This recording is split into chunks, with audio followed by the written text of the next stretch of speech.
Welcome to Movie Speeching. Spoilers ahead. Watch out and take good care. Invasion is the name of the series. Please like and subscribe to get every update. Please leave a comment about this voice if you like it better, then we'll comment the next movies. Thank you. The film begins in Yemen, where a camel herder rests with his herd while crossing the Arabian desert. Looking up, he saw something fall from the sky and land on the sand not far from him. His initial curiosity quickly turned to wariness. The mysterious object rushed towards him at breakneck speed. Sensing danger, the camels scattered as the threat approached. However, the shepherd remained rooted to the spot, captivated by the sight of the semi-transparent object stopping in front of him as it began to materialize. In a solid form, he reached out and ran his fingers over the surface of the shiny black rock decorated with tiny suction cups, but his curiosity was met with a sharp sound before he was pushed back across the desert landscape, into the quiet suburbs of Long Island. New York. Anisha Maloff starts her day with a morning workout before taking care of her children Luke and Sarah's daily chores after preparing their lunch. She woke her husband Ahmed, who had to work in town late into the evening. They know that unexpected events are about to happen that will change the course of their day later that day, when the children are playing music in class. Something strange is happening. All the kids except Luke suddenly had nosebleeds. Anisha gets a call from school and rushes there. When she arrives, she finds out that all the children are in bed except for Luke and Sarah. All are fine, but Anisha decides to take them to the hospital just to ensure safety during the trip. She tries to call her husband, but he doesn't answer at the hospital. The doctor checks Sarah and says she is fine.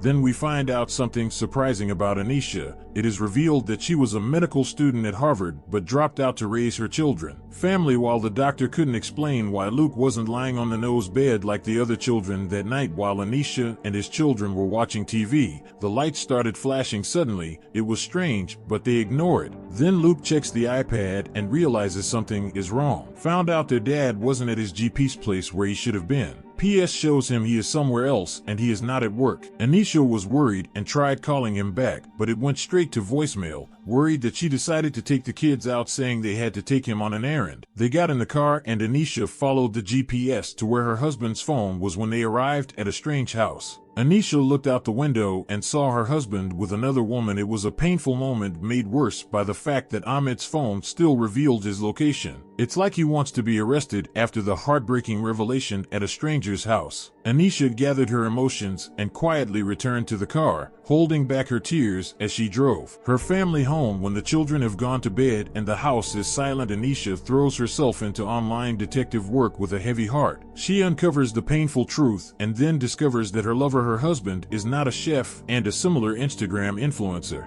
In the evening, Ahmed arrived home to find a hot meal prepared by Anisha waiting for him. However, the atmosphere quickly becomes tense when she reveals the origin of the formula and talks about the woman he betrayed her with despite his calm demeanor. Anisha confronts Ahmed head-on. Honest with her feelings, she reminds him of the sacrifices she made for their family and the effort she invested in their marriage with a mixture of anger and pain. She demands an explanation for his infidelity, but Ahmed answers, she's not. You let Anisha face the betrayal. As for trust at this point, Ahmed's carelessness about their relationship is painfully obvious, which stands in stark contrast to Anisha's unwavering loyalty and devotion. However, before Ahmed could offer an apology, the house was shaken by violent shaking accompanied by flashing lights from their children's panicked screams pierced the air, urging the couple separating husbands take action. Putting aside their grievances, they instinctively rush in to ensure safety of their children. Ahmed rushed to check on Luke while Anisha quickly found Sarah and held her protectively while looking out the window. Anisha's gaze turned towards her neighbor. The house is now in ruins while the scenery changes, and on the other side of the world in Tokyo,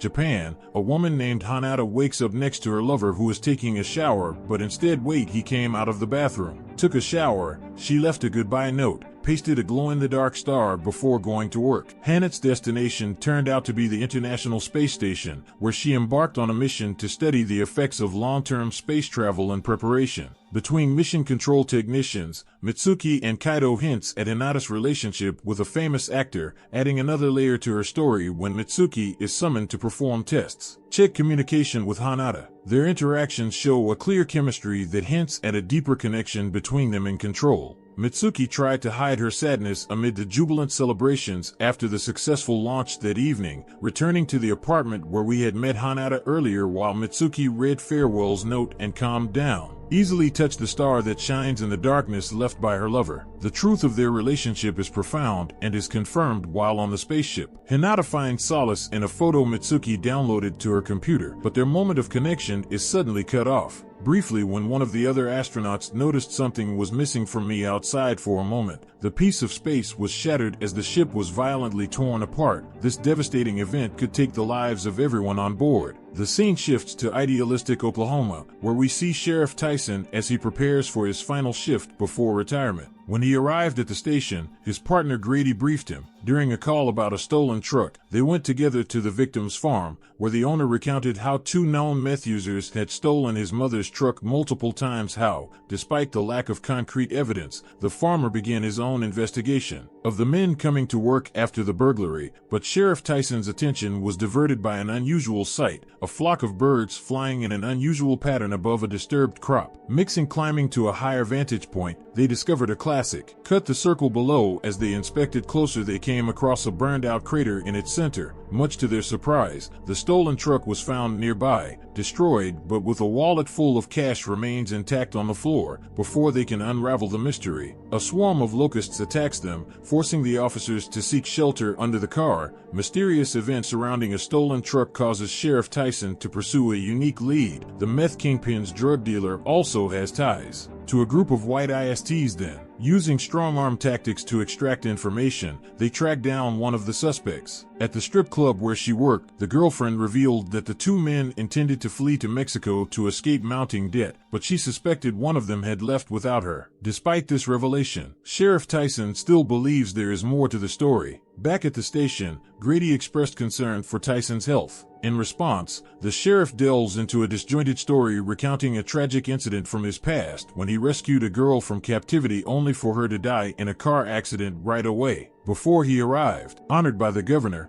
this memory causes a crisis of confidence in Tyson, causing him to question the significance of his entire law enforcement career, even though he is revered by his community. Respect and respect. This is in stark contrast to his firm belief that he was chosen by a higher power to be Judge D's guardian despite his previous doubts. Sheriff Tyson is convinced that the particular case involving the missing meth head and the mysterious crop circle is a sign from a higher power indicating that it may hold the key to identifying his life's work. That evening, at his retirement ceremony, Tyson tried to give a speech, but suddenly stopped at midway, ignoring the confused looks from his colleagues. He leaves abruptly and returns to a circular view of the field. There, he observed something moving beneath the earth in a crater. Suddenly, a mysterious entity appears and hits him in the neck, taking his life as disturbing events take place. This entity took on a semi-transparent appearance before disappearing into the night, leaving unanswered questions and shocking the community. Malik's family reunites at their Long Island home, witnessing the chaos taking place outside as debris fell onto the street. Worried for their safety, Agnes decided that they should take shelter in the basement despite Anisha's reservations about the area. However, tensions increase as the two debate their next move until Agnes decides to venture out in search. The answer as they moved on the empty road they knew, without any strange phenomena, it was revealed that every house seemed to be hit by falling debris except theirs. Could their son Sam hold the key to this mysterious event?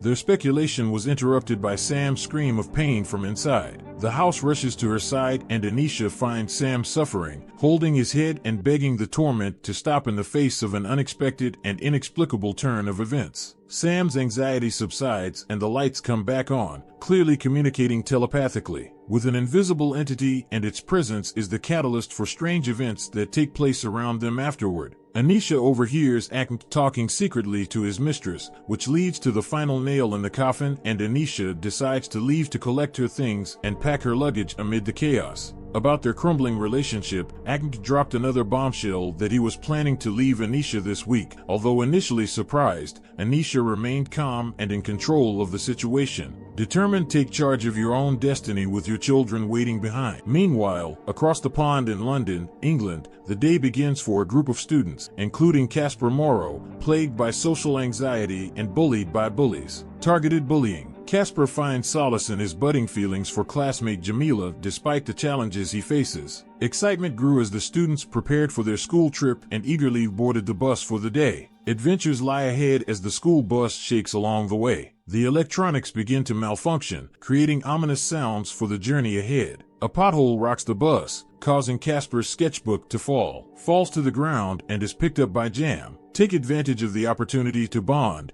each sharing a pair of headphones and listening to oldies reminiscent of Green Day while the music plays. Casper noticed the unusual sight of an unusually gathered flock of sheep before he could comprehend the strangeness of the scene. Debris fell from the sky, causing chaos when the Ken's bus left the road and crashed down a steep cliff. Meanwhile in Tokyo, Yam receives bad news regarding the Hosi-12 mission racing to Jausa. She learns that the ISIS International Space Station is offline, plunging the global space community into a crisis. The Russians and NASA are grappling with common and similar problems. Despite initial setbacks, the Japanese were eventually able to restore Hosi-12 video feed showing the ship's torn hull as news of the disaster spread across the country. Comfortable in alcohol and a chance encounter, she begins to experience disturbing images that signal the beginning of an unsettling journey into the unknown. The scene shifts to an American combat outpost located in Afghanistan's Kandahar province. There we see a man named Trevant Ward where he faces many problems, returns home and leads his group of soldiers as the team enters a small village where they are warmly welcomed by local villagers with the help of an interpreter. They learned of an attack near a school when they arrived at the scene. They discovered the aftermath of an attack. The roof collapsed and a lone student behaved strangely, drawing circles on the table with a bloody nose pushed by the children's pointed gestures. Trevant and his group move through a twilight cloud in the horizon leads them to a mysterious tripod structure looming before them despite unleashing a hail of bullets, their efforts proving feisty as the subject remains unaffected by the heartbreaking development. A powerful pulse emitted from the tripod incapacitated the team, leaving them staggering in its wake. The episode begins with Trev waking up alone in the sand-covered desert and injured. He searched for his squad car and tried to call for help but was unable to reach him without other options. He covered his severe wound with bandages and walked to find help after walking for hours. Trev was very thirsty and collapsed. The image of his wife leaving him before passing out when he woke up and saw a man named Kochi giving him water. Trev is cautious but accepts help despite the language barrier. Kochi tries to contact Trev that he saw his missing group members nearby. It's unclear whether he offered to take Trev there, but he bandaged and tended to his wound, allowing him to recover as the sun set. The two men share stories in their own language about their lost loved ones. Kochi shares about his daughter Aureus, named after Orion, who fell ill one winter and died the following spring. Trev talks about his ex-wife, who loved looking at the stars even though they couldn't understand each other's words, but they were connected by their shared pain, grateful to have someone to share it with during that time in New York. Anisha encounters a traffic accident to try to pass. Her family leaves town, but their escape is cut short when the entire city suddenly loses power, plunging everything into darkness the next day. Anisha took her family to a crowded gas station. While being questioned, she tried to charge their Tesla. She took the children inside to shower and have a snack while they watched TV news about the ongoing global devastation. Anisha finds herself faced with racists trying to steal their car nearby. She notices a set of keys belonging to another family. After weighing her options,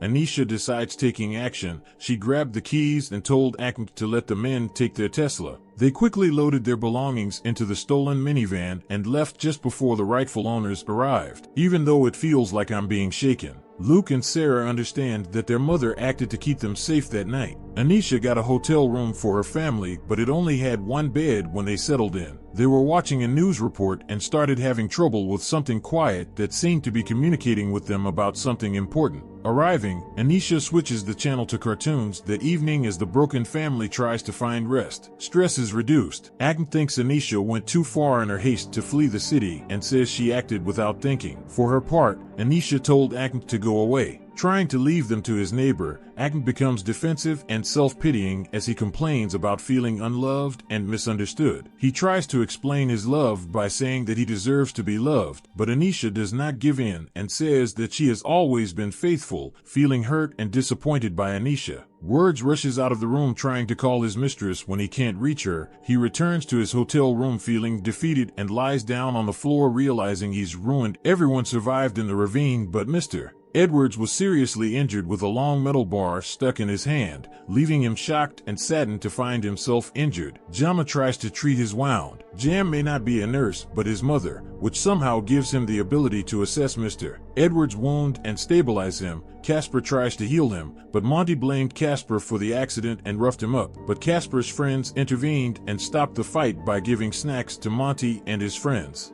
After one of Casper's friends volunteered out of the ravine asking for help, but Monty wouldn't let anyone leave while the kids discussed their options. Casper realized he was out of anti-seizure medication that evening as the children built the shelter. Monty suddenly apologizes to Casper for his past actions, but he quickly begins to mock Casper's mother, who was in a wheelchair. They bonded over their father's passing. Monty shares that his father left with his secretary, leaving deep wounds, while Casper admits that his father hurt his mother. Before abandoning them and being too scared to intervene, Monty seems genuinely sympathetic before Crewy reveals that he is faking it and that his family is fine. He also threatens to use Casper's personal history against him in the future, which shocks Casper at Monty's cruelty. Later behavior. That night, when the other students challenged Mon's leadership, he insisted that each vote be made just one vote short. Monty resorts to blackmailing Casper into taking his side to gain the majority after everyone falls asleep. Casper checks on Mr. Edwards, who is babbling incoherently about Mon dropping metal. Heaven Casper then takes his penultimate anti-seizure pill, shares a sweet moment with Jama, and begins drawing her as she falls asleep.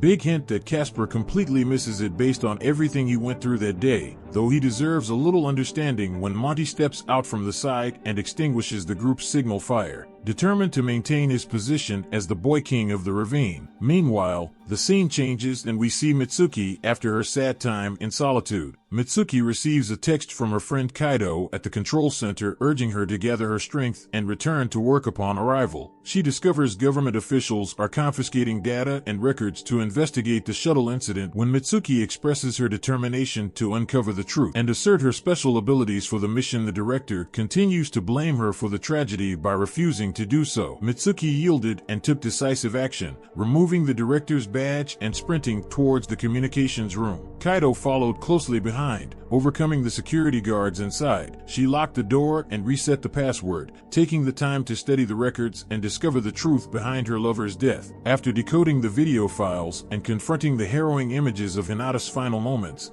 Mitsuki discovers that her lover's disappearance was the result of a sudden and catastrophic event. As opposed to direct accusations just before security burst into the room, she extracted an audio file of Hinata speaking. A single word, a word that Luke had also heard in his head back in the ravine. Jamila and Casper woke up to find Mr. Edwards had died during the night. His death increases fear among the traumatized children, except for Monty, who insists that they should stay instead of trying to escape. When a child tries to challenge him, M's goon throws rocks at his head until he gives in, frustrated by Mr. Casper's control, which revoked his previous vote. We let Monty lead the group in retaliation. Monty exposes Casper's secret about his father's actions, leaving Casper extremely upset. Despite this humiliation, Casper decides to climb out of the ravine alone, determined to find help or face the consequences. As Casper reaches the summit, Monty suddenly decides that the rest should try to escape as well, which seems unusual compared to his previous decision when his classmates started climbing below him.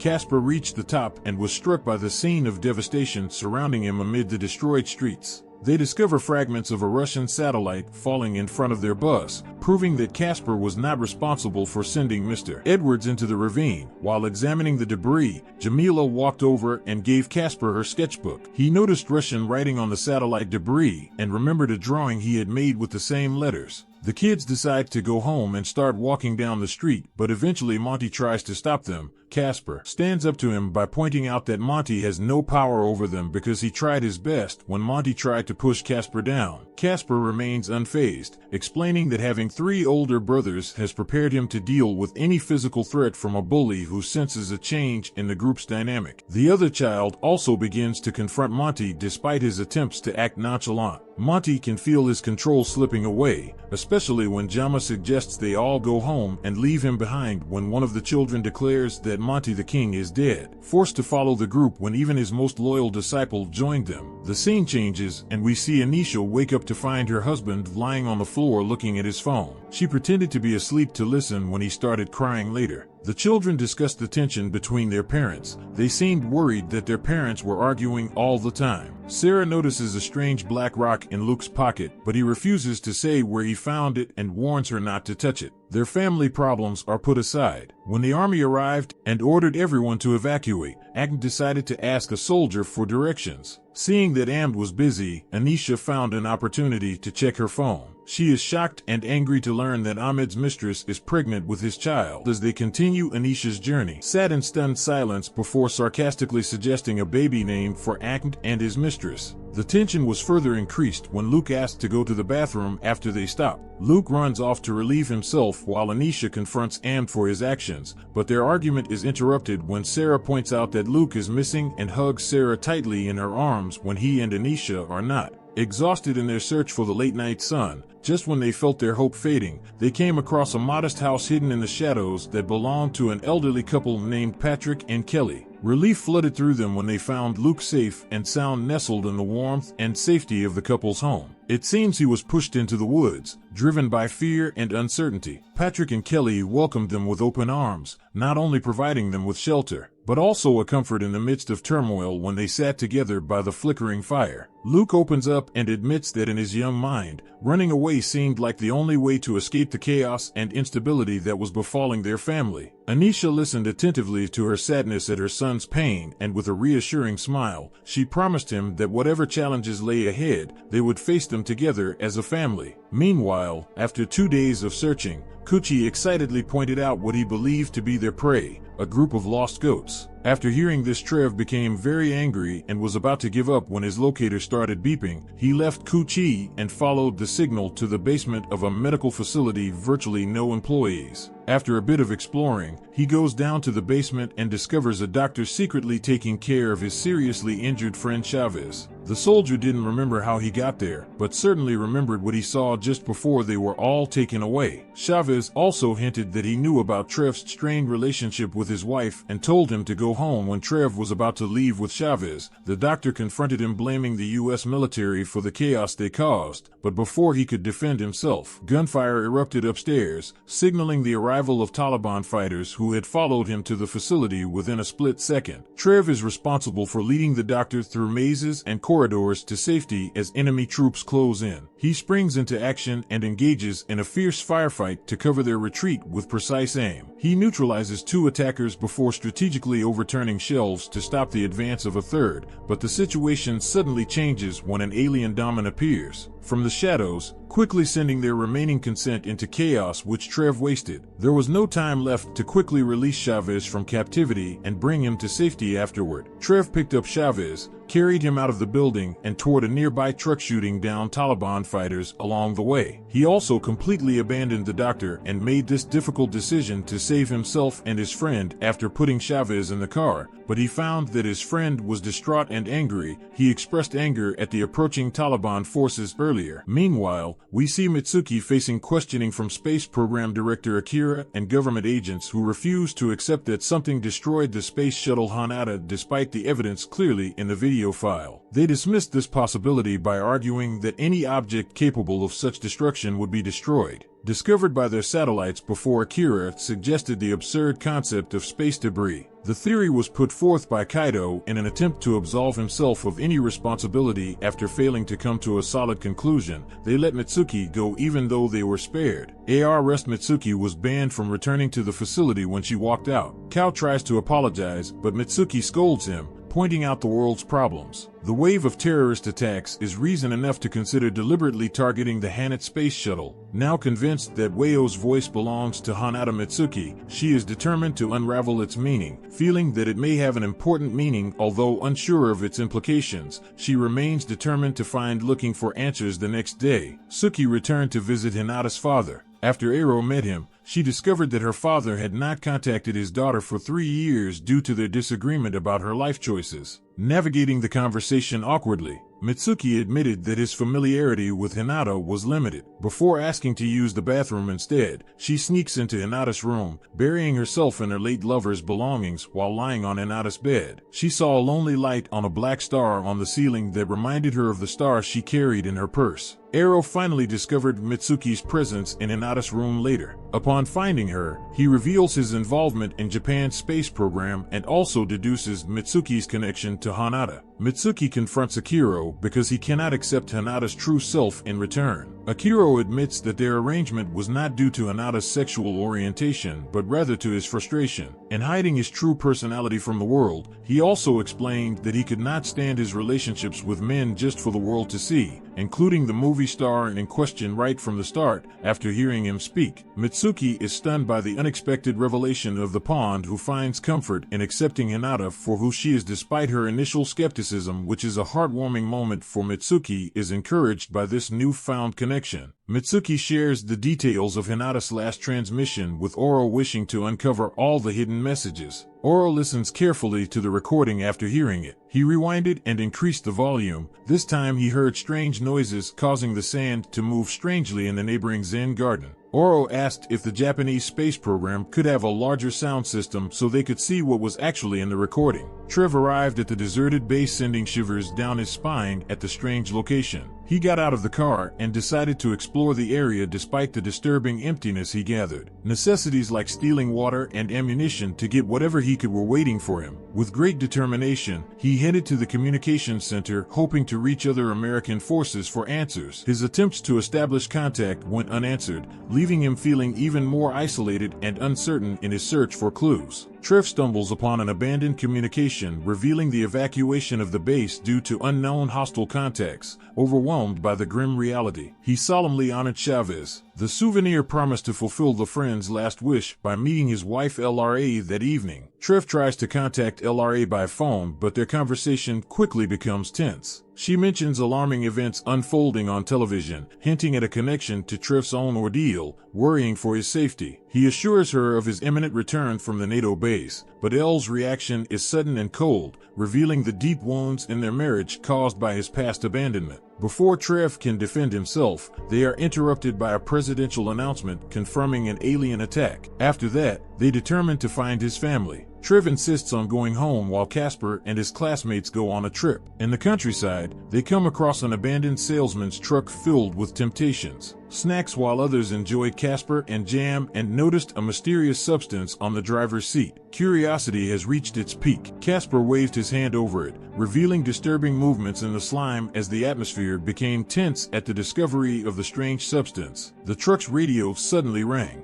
Breaking the eerie silence, Casper quickly calls on Alfie, recognized as the most tech-savvy of them all, to investigate the transmission in hopes of establishing contact with the outside world. Alfie diligently navigates through various frequencies, sifting through emergency broadcasts and sporadic messages from unknown sources. Suddenly it locked on a harsh frequency, emitted a shrill sound that made Casper shiver, almost causing an epileptic fit in him, the discordant signal adding a new layer of mystery to their already confused situation. Leaving the group on the sidelines while Monty takes the items in hand and forcefully eliminates them. The radio renders him useless with a quick and powerful explosion while his actions enrage the other children. Monty remained defiant. Monty responds that it doesn't matter because the adults are responsible for everything that caused the chaos and destruction that got them into this situation. Amid the tension, a brave soul dares to question Monty's true intentions, causing him to run away in frustration. Casper, sensing an opportunity for understanding, follows Monty and kindly realizes the truth behind his strange behavior in a rare moment of vulnerability. Monty admits that his life at home is really bad, which is why he doesn't want to go back there. Their heart-to-heart is interrupted by Jamma, who reminds them that despite their sadness, their first priority is to find their way home by getting back to the trio's bus. Was surprised to see that most of his classmates wanted to stay and eat snacks while waiting for help afterward. Casper and Jamila decide to continue with Alfie and another classmate.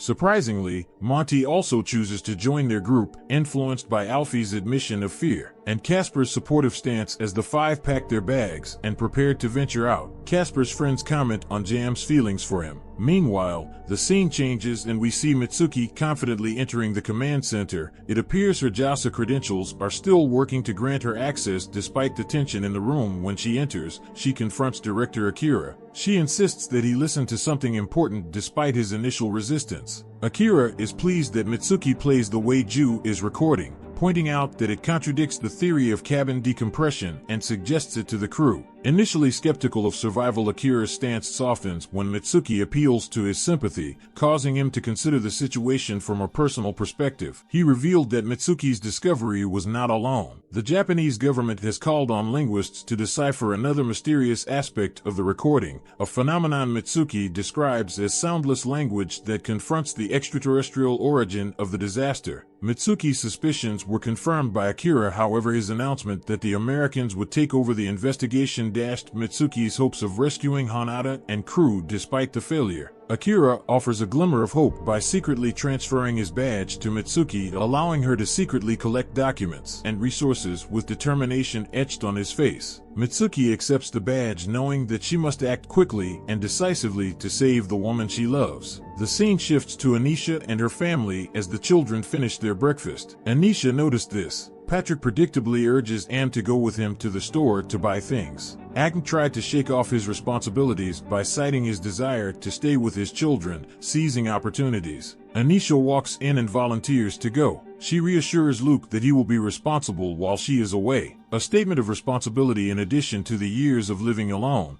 Anisha went to the store to find the shelves trashed and empty. Choosing to ignore the chaos around her, she wandered the aisles. Go in search of something salvageable. Suddenly, his cleaning work was interrupted by the appearance of two soldiers asking about his presence during curfew. They expressed concern and offered medical assistance in a quick moment of improvisation. Anisha, based on her past experiences, vaguely alluded to her medical history and told them that she did not need their help. Upon hearing this, the soldiers informed her that they were traveling to the next town in dire need of medical assistance after learning of an urgent medical need in a neighboring town. Anisha's sense of responsibility overrode her initial concerns with a determined nod. She accepted the soldiers' offer. Realizing an opportunity to make a difference amid the chaos, she was quickly loaded into an ambulance to join the team of medical experts hastily assembled by the military. However, in a spontaneous act of precaution, she used a fake name when introducing herself to her new colleagues as she prepared for the journey that awaited her upon arrival at the makeshift medical facility. Her mission: she symbolically removes her lost wedding ring. She begins her work only to be brought back to reality when a coworker asks her for help with a tear with keen intuition.